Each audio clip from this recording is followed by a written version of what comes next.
I like Yeah, it. yes. So yeah, go ahead when you guys ready. Well, I'm Liza Koshy, and I play Violet Adams. I'm Leo Howard, and I play Grover Jones. Nice, man. So you guys kicking off, man. It's a brand new show called Hulu Freakish, man. Tell me about your character, about the show. Yeah. I play Grover in the show. Yeah, it's a really exciting show. It mixes like a teen drama and a horror show, and I think it's a really seamless blend. Like, it's really cool and exciting. I play Grover Jones. He's kind of the outcast of the group, and it's a fun role for me. I don't usually play that guy. Super cool. Adds some vulnerability to it. It's fun. Yeah, no, it's definitely a super edgy show, and it has a cool mix of traditional actors and people from social media, and they all blend so well together. Like, we have an amazing cast of people to work with. So I play Violet Adams, who's a very just edgier girl, and you're going to see things get deeper and darker within the show for her character and as well as the plot. And you know, that's really funny about you too, because like I said, we just talked a little bit, and I know you from a lot of your YouTube skits. So I was like, oh, yeah. So I know you're really quirky and funny. How is it different to kind of play that little quirky girl that's on YouTube and now to kind of play a little bit more of a darker, serious drama? Definitely. Oh, so super different. So I mean, I'm usually yelling at myself in the camera and putting it out there for viewers to see online. All acting, yeah. It's all acting. I put on a show. It's not really me. But I am like a super quirky, dorky person, and they were like, "Hey, we want you to do the complete opposite in this role." And I was like, "Okay, yeah, for sure, we can do that." So I'm definitely like very edgy, very serious, very stand away from like the social crowd kind of character. And I think throughout the show, she kind of develops into someone who's more willing to reach out and communicate with others. So it's slowly kind of a mix of me and Violet. So yeah. And what about you, man? Because I know you did a lot of Disney Channel stuff. How was it like taking on a role that's a little bit more from the Disney? How it's a little bit more cutie and pop, and a little bit more. I came from a background even before Disney. I did like theatrical stuff. I was in a couple flicks, and that gave me a lot of really good grounded experience, and it helped me recognize that Disney, what we do on Disney is a style, and to be able to do both styles is it's tricky, and I think it's a good skill to have. So it's fun to actually get back to something a little more grounded, and it's also kind of a half step in between. It's not something as mature as say a Walking Dead, but it's not something as young as like a Disney thing. It's like a really good sort of graduating demographic that I think it's fun. So okay. I've got a question here. Brian, Lo, Elizabeth, thank you first of all for coming down here. You're welcome. You're welcome, of course. Have you noticed that the role is more physically demanding, more challenging for you? And how are you working with the gore and blood? Did you say the role is? Or sorry? Is the role more physical demanding of you guys to do? Physically demanding, yes. Ah, there we go. She wore high heels the whole time. I wore boots, these massive boots that are, I swear, They 10 weigh pounds more than each her. the entire time. They 100%, yeah.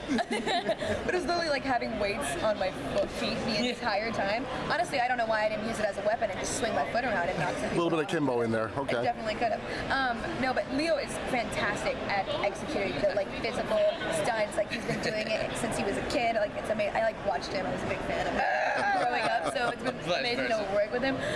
But yeah, so for me, moving around was interesting and moving around, I love it. Moving around. That's walking. That's the proper term. But doing stunts was super interesting for me and super different. Yeah. But I was also a dancer too, so I'm very aware of my body. So being able to just throw myself backwards, I was like, oh cool, yeah, and just knock out. It was great. So it was a challenge, but I accepted it. So it was fun. All right. The background I come from, I've done martial arts my whole life, and a lot of the shows and movies I've been in have had an action element to it. So I've had kind of backdoor training through that, and it's just kind of a part of what I do. So that made me feel totally at home. The action is kind of where I thrive and what I get, and I was blown away with all of the cast. They're really coordinated, except for Megan. She's not very coordinated. Okay. Everyone else, You make fun for that. she can't walk and chew gum at the same time. She can't run. No, she's a sweetheart. But no, Liza specifically very coordinated. It's tough. I mean, fighting on camera and fighting training is totally different. It's a dance, so you have to follow choreography and timing, and you trust everyone, so it's good. Yeah. And just to add on to it, the gore. I mean, obviously, there's some times where fake blood flashes on you, and you're supposed to react like a physical. Funny story, actually. At one point, there's some pretty heavy battle scenes later on, and at one point wanted more blood, some blood on my face, on all of our faces. Yeah. So we redid these certain takes, and our director had a spray bottle of Chris Grisbury had a spray bottle of blood, and we would do something, and he'd spray us right in the face. Boom, just hit. So That's try one not take. to react. One take. It just whatever happens. So all of us, one take. So just get blood splashed in your face. It was fun. Was sticky. It's like sugar cane syrup. It's rough. Yeah, it's all over our faces. Yes, because usually it's corn syrup. It's real. Yeah, I did a project a long time ago where I had to be covered in blood, and it's it gets between your fingers and in your neck. I had to be just every night in my hairline. I had blood. I think you're giving throwbacks, sir. Yeah, I'm having PTSD right now. I'm sorry.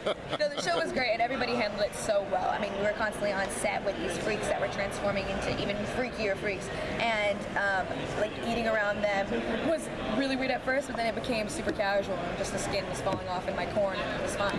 So it was, but it was fun. We got used to it for sure. How comfortable are the weapons that sometimes you may have to use to defend yourself in a story? I mean, there's only so many weapons that you can find in a school, so a lot of stuff was what did we use? You had a knife. Oh, that's right. Your knife. You lost it every day. I lost it every day, yeah. On set, No one would give Liza the real knife, though. Yeah, everybody's like, no, please don't put a real knife in your hands. I was like, I think my weapon, a lot of 2x4s. It's kind of awkward though. It's a really awkward thing to figure out because, we had a stunt coordinator and she was fantastic. But there's always you want to help, figure out stuff, and it's always good to have the actor add something to it. He was so trying to good figure out how to maneuver a 2x4 is a makeshift weird. weapon. Yeah, and then later on, I detached a paper cutter, the blade of a paper cutter. Oh, that's I was interesting. thinking, I was just thinking about paper. It's kind of barbaric. If I was in that situation, You what would I do? feel really badass walking around with a paper cutter machete, Oh my God. Nice. Moving on, since you guys are New York Comic Con, are you big into comic books? You guys read comics? I'm not. I've never. My roommate though loves it, and he totally educates me on all that stuff. It's just not something that I grew up in or was raised in.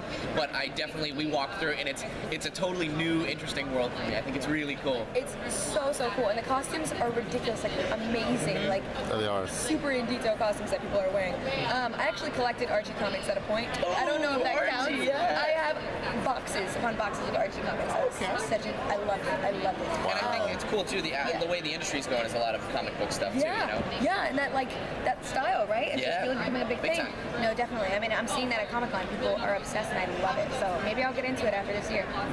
Very nice. Very nice. During the scene, have you guys had a chance to even watch a couple of the episodes yet? Yeah. All right, Beth. Quick question. What do you think was the most difficult scene in Freakish for both of you? If you could maybe tell me. Without breaking any plot points. So. Yeah. There was a. So you got one, but I think I got one. right after we Yeah. pay for shouting. Yeah, we had the fight scene. Yeah. No, that was a good. For me, I think that any scene where, there are deaths in the show and it's dramatic. It can be, we lose people, and there are these group scenes where, also just the sheer mechanics of the scene are difficult, and then finding the emotional sort of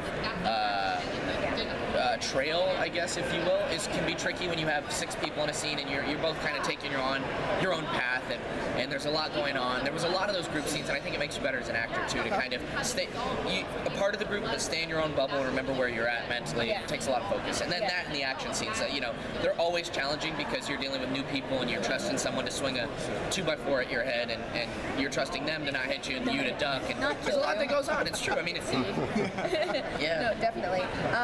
Speaking of the group scenes, you really work off of the energy of the other people too, whether or not they're going through the same emotional trail that you may be going through. Exactly. So it's trust too. And there were takes where we weren't exactly feeling that vibe, and we would try it again, and it would be completely different. It's the beauty of kind of what we get to do is it's always different. It's kind of lightning in a bottle.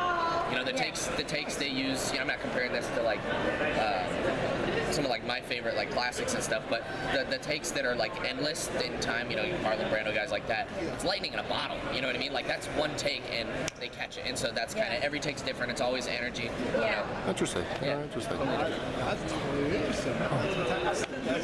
Thank you guys so Great, much. great. When is the premiere? Just so you care, when is the premiere? October 10th. October 10th on Where can Hulu. they find it? Yeah. And Tumblr, we got a little thing called Freak Week where they're going to be releasing 2 episodes every day for free starting the 10th. So you can watch it there or Hulu. Check it out. It's a lot of fun. I guarantee you've never seen something like it. Use the hashtags, have fun with it. Yeah, we're super excited for everybody to see it. Thank you so much. Appreciate it.